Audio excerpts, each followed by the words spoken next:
The FIA World Rallycross Championship made its return at Lusada this weekend just gone. In this video, I'm going to talk a little bit about it, but I'm not just going to talk about the competition. I'm going to talk about the organisation, the broadcast, the presentation, all of it. Now, I don't necessarily, when I'm talking about these series, decide to talk about all of the different elements, but WorldRX has something unique to it this year. The original calendar got shelved, and then it got reissued. The reason being, well, WRC promoter dropped it, the FIA picked it up. As a result, all of these things that we're talking about, from the quality of technologies to the broadcast, it being back on YouTube, and the promotion of it, is now all a reflection on the FIA. And given that the FIA president, who decided to do this himself and supposedly triggered the resignation of his vice president in Robert Reid, by doing so, he's in an election year. Well, let's see what this does in terms of any kind of reflection on him himself. And let's start off with the racing. Rallycross is Rallycross is Rallycross. I love watching Rallycross racing.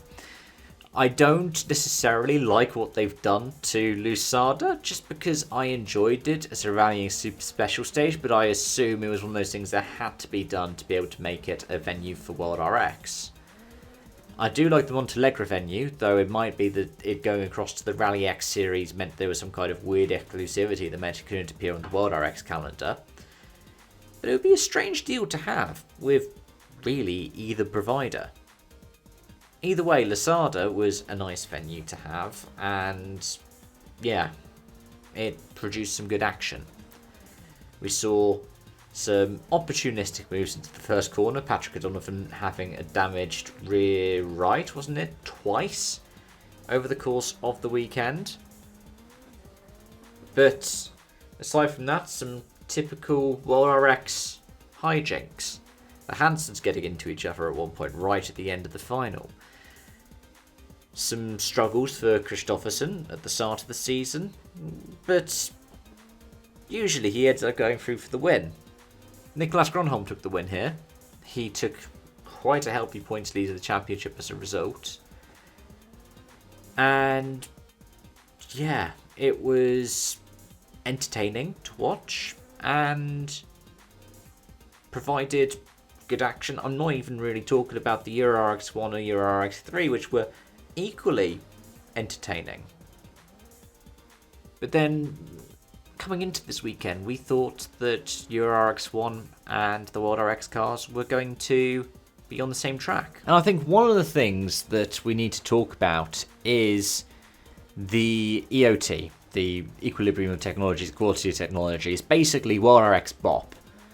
Andreas Backer would drive around in the different cars, he'd drive around in the FIA's reference car, and he tried to get them all to be at the same time. It's so that you don't tend to have EV domination or ICE domination, because I assume that's what they felt there was last year for the Volkswagens. Now, it could just be because, KMS build brilliant cars. It's why the Polos dominated when they first came through. They were WRC chassis that was tuned up in wonderful ways. It was the first one to have the radiators at the front, because typically convention would dictate in Rallycross you have the radiators at the back, because otherwise they get clogged up. It's one of those cars that got nerfed, essentially, in Dirt Rally 2, because in WorldRX it was so ridiculously overpowered. But yeah, what it meant was, because of the ways that they adapted the different cars, there was a noticeable pace differential between the WorldRX supercars and the WorldRX 1 supercars. And you can't go and then say to all of the different privateers, I'm going to jump in your car and run a few laps. Because they haven't signed up for that. And so, despite the fact that they changed the regulations so that the WorldRX 1s and the WorldRX supercars could be on the same track at the same time, scoring different points for each other's championships, it didn't come to fruition. And I think that's going to be a running theme with this. because I like the broadcast, I like the presentation. It's great to have familiar faces back. I like the way they've done a service parky kind of bit, like in the WRC or the ERC. I like the fact that everybody's having to run around and do other little bits and pieces, so that you have a rotating cast and crew in the commentary box. Andreas Backrud was really good in terms of the insights he gave, but then also had to run down and do this and do that and do the other thing. So it was really cool to see how they put that all together. And I think from that kind of program, that kind of lineup, that kind of running order, it was really successful. And that is to the praise of the people who are organising it, either on the broadcast side or in terms of the race organisation side. I think that was a really good job. The promotion of it, however, it really needs to have more to it. Because, well, where do you find the point standings for the World Rallycross Championship? Sounds like an odd question, right? Every other FIA World Championship, I think pretty much every other FIA Championship, barring maybe the APRC, because that one's been a really tricky one to follow the past few years. You can find all the standings on the website. It's updated regularly. Usually it gets fed through live timing. The WRC does it, the European Rally Championship does it, and in both of those you can update the standings in real time. F1, it happens after the races. Formula E, it happens after the races. The only place I could find the standings for WorldRX was on the live stream. Not even in the YouTube videos that they've ripped from the live stream and put up, like the finals. You can only find it on the live stream itself.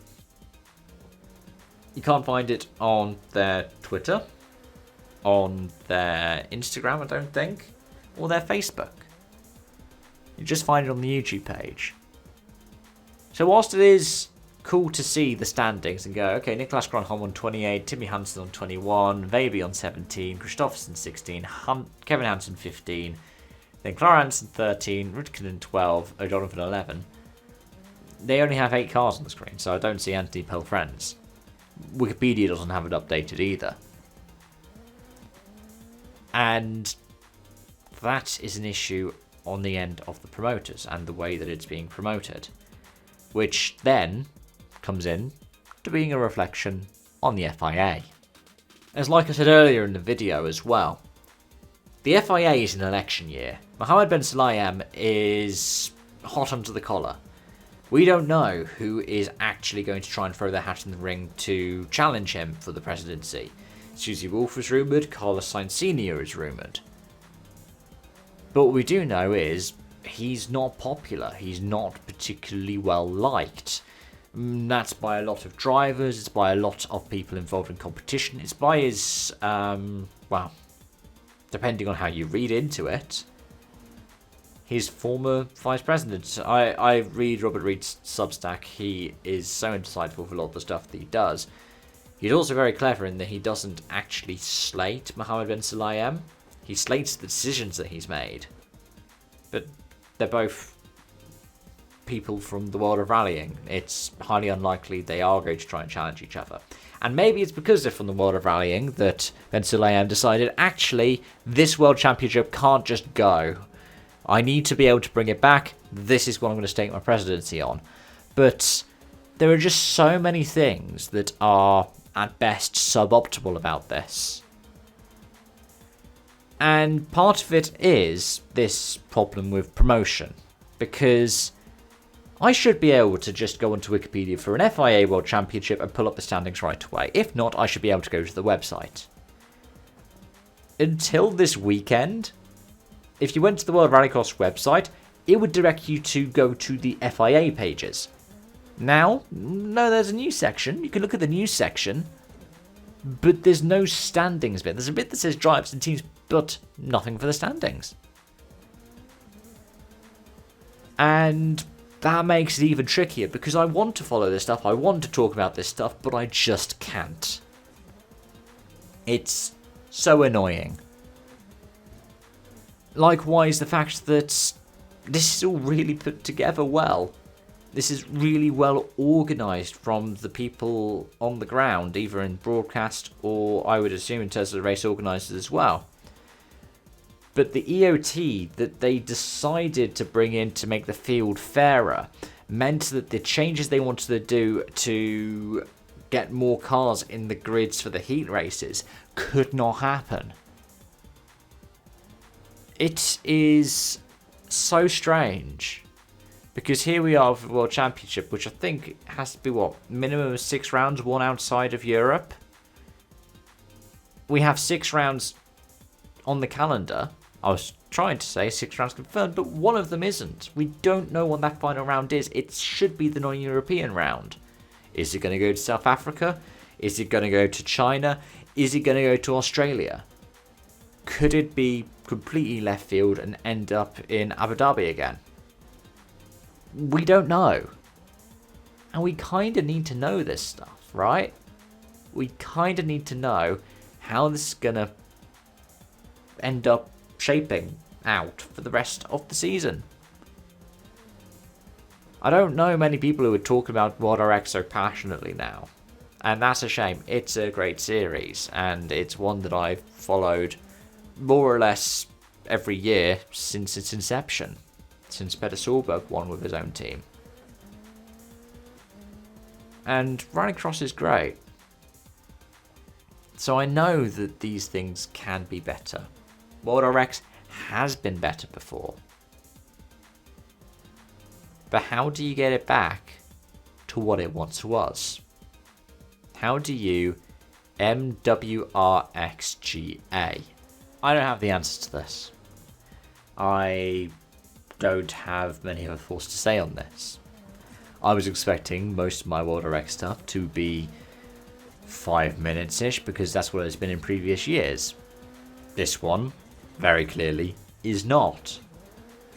So let me know your thoughts and let me know your feelings in the comment section down below. As always, folks, thank you so much for watching, for joining, and I hope you stick around for more. Until next time, it's bye-bye for now.